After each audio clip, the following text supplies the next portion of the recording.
इस समय हम बिरुनी में खड़े हैं। ये पावर सब स्टेशन है। ये power sub station dedicated freight corridor का है, ईडीएफसी का है। इस बारे में और ज़्यादा जानकारी देने के लिए हमारे साथ वेद प्रकाश जी हैं, जो डेडिकेटेड फ्रेट कॉरिडोर में जीएम ऑपरेशंस हैं। आइए उन्हीं से बात करते हैं। सर, यहाँ क्या खासियत है, क्या खास है? देखिए, ये जो बिरुनी का टीएसएस है, ये इंडिया का पहला ऐसा टीएसएस है जो 132 केवी सप्लाई को 3 से सप्लाई कर दे रहा है और इसे कन्वर्ट कर रहा है 2x25 केवी। इंडिया का पहला। दूसरा, आप यह देखिए कि जो ये ओपन एक्सेस का नमूना है, जहाँ की ओपन एक्सेस का मतलब है कि आपको सस्ते दर पे बिजली सीधे ले रहे हैं हम, और जिसके चलते हम जो सप्लाई कर रहे हैं इलेक्ट्रिसिटी एनर्जी अपने इंजन को, जिससे कि हम माल धो रहे हैं, वो सस्ता मिलेगा। तो ये ओपन एक्सेस जो है, ये देखिए यूपीपीसीएल का बड़ा ग्रिड से आ रहा है। वो बड़े बड़े जो 3 खंभे दिख रहे हैं उससे आ रहा है, तारें आ रही हैं सीधा। और ये ट्रांसफार्मर है, यहाँ देखिए ये तारें 133 केवी की जो सप्लाई है वो आ रही है।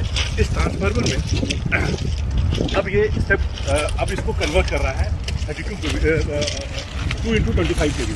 तो ये 2x25 केवी सप्लाई लेके जाएगा। और ये देखिए जो गाड़ियाँ जा रही है वो इसी से होकर जा रही है।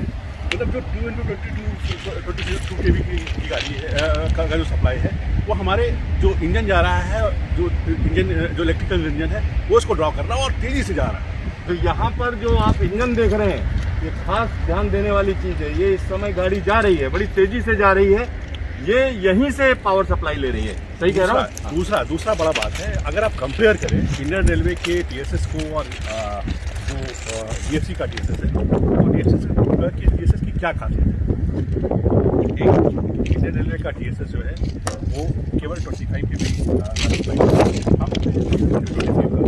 इंडियन रेलवे का जो है वो 3 फेज नहीं होता, हमारा 3 फेज है। तीसरा कि हमारा जो कंसिस्टेंस लेवल है यहाँ का, वो बहुत ही अच्छा है। इसकी लाइफ बहुत ज़्यादा अच्छी है। और ये जो पावर होता है जो टीएसएस का और ट्रांसफार्मर का, इंडियन रेलवे में केवल 30 MVA होता है, जबकि इसका पावर 120 MVA है। मैं इस ट्रांसफार्मर की खासियत की बात बता रहा हूँ। ये ट्रांसफार्मर जो है वो 38 केवी जनरेट कर रहा है। लेकिन इसमें इस तरह के सिस्टम है कि अगर ज़रूरत पड़ती है ज़्यादा, तो ये 58 केवी तक भी तो चला जाएगा।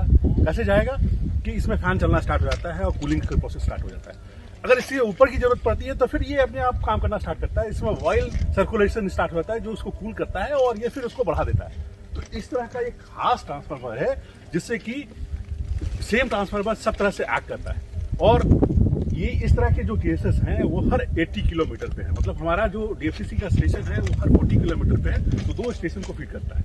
लेकिन इसके साथ ये कैपेसिटी है कि अगर मान लीजिए कि अगला टीएसएस फेल कर गया है या किसी कारण से वहाँ पे इलेक्ट्रिसिटी नहीं आ रही है, तो इसको हम लोग फर्दर एक्सटेंड भी कर सकते हैं। मतलब गाड़ी रुकेगी नहीं? गाड़ी हमारी रुकेगी नहीं, और गाड़ी फुल स्पीड से 100 की स्पीड से लॉन्ग हॉल, जो लंबी गाड़ी, जितनी नॉर्मल रेलवे में 750 मीटर की गाड़ी चल रही है, यहाँ 1.5 किलोमीटर की गाड़ी चल रही है। मतलब एक गाड़ी का मतलब हो गया कि 1300 ट्रक को हम लोग ऑफ रोड कर रहे हैं। वैसी गाड़ियों को जो ताकत देकर के चलाने की बात हो रही है, वो यही उसका बेस है। तो यहाँ पर आप समझ सकते हैं जबरदस्त तरीके से ट्रेनें चलेंगी। 100 किलोमीटर प्रति घंटे की रफ्तार एवरेज माने 100 किलोमीटर की मैक्सिमम स्पीड होगी, और एवरेज स्पीड जो आएगी इसकी 60 से 70 की आएगी, जबकि इंडियन रेलवे की ये 25 के आसपास आती है। तो यहाँ पर 100 किलोमीटर प्रति घंटे की रफ्तार से मैक्सिमम जो रफ्तार है वो रहेगी। और ये रफ्तार इसलिए ज़बरदस्त कही जा सकती है क्योंकि ट्रेनें हम कह सकते हैं दोगुनी लंबी हैं, यानी 1.5 किलोमीटर लंबी ट्रेनें चलेंगी और साथ ही साथ उसमें ढेर सारा माल होगा, टनों माल होगा। तो इस लिहाज से ये स्पीड काफ़ी अच्छी कही जा सकती है। साथ ही साथ मालगाड़ियाँ हैं ये, और टाइम टेबल्ड मालगाड़ियाँ चलेंगी और जल्द ही चलेंगी। सबसे बड़ी चीज़ है ये जल्द चलेंगी। कब तक ये इस रूट पर जो है रेगुलर तरीके से चलनी शुरू हो जाएंगी? देखिए, जो हमारा जो भावपुर से खुर्जा है, भावपुर का मतलब है कानपुर के बगल में, कानपुर से करीब 20-22 किलोमीटर आगे है दिल्ली की तरफ, और खुर्जा जो दिल्ली के साइड में है 351 किलोमीटर, जो सबसे कंजेस्टेड सेक्शन है, जो दिल्ली और कलकत्ता का कॉरिडोर है। इसी कॉरिडोर में ये उसका बाईपास है। जितनी भी ट्रेनें जो डिटेन होती है, मेल एक्सप्रेस आप चलते हैं, वो डिटेन होती है क्योंकि गाड़ियाँ एक पे एक पीछे पड़ी हुई है।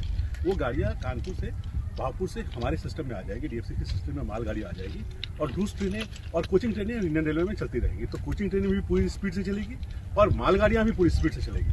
तो ओवरऑल इकोनॉमी को बहुत ज़्यादा फायदा होगा, पैसेंजर्स को फायदा होगा, इकोनॉमी को फायदा होगा। और ओपन एक्सेस से होने के चलते जो मालगाड़ियाँ इसमें चलेंगी उसमें जो कॉस्ट ऑफ ऑपरेशन होगा वो बहुत सस्ता होगा। तो यहाँ पर आप समझ सकते हैं विन विन सिचुएशन है उपभोक्ताओं के लिए भी, क्योंकि उनको माल भाड़ा कम पड़ेगा, रेलवे के लिए इसलिए फायदेमंद है क्योंकि नई टेक्नोलॉजी लाई जा रही है, और जो बिजली है उसका जो एक्सेस है उस दिन का जो रेट होगा, हम कह सकते हैं पावर एक्सचेंज से पावर खरीदी जाएगी, और वही सारी चीजें यहाँ पर लागू की जा रही हैं। सिद्धार्थ बिरुनी, न्यूज स्टेशन।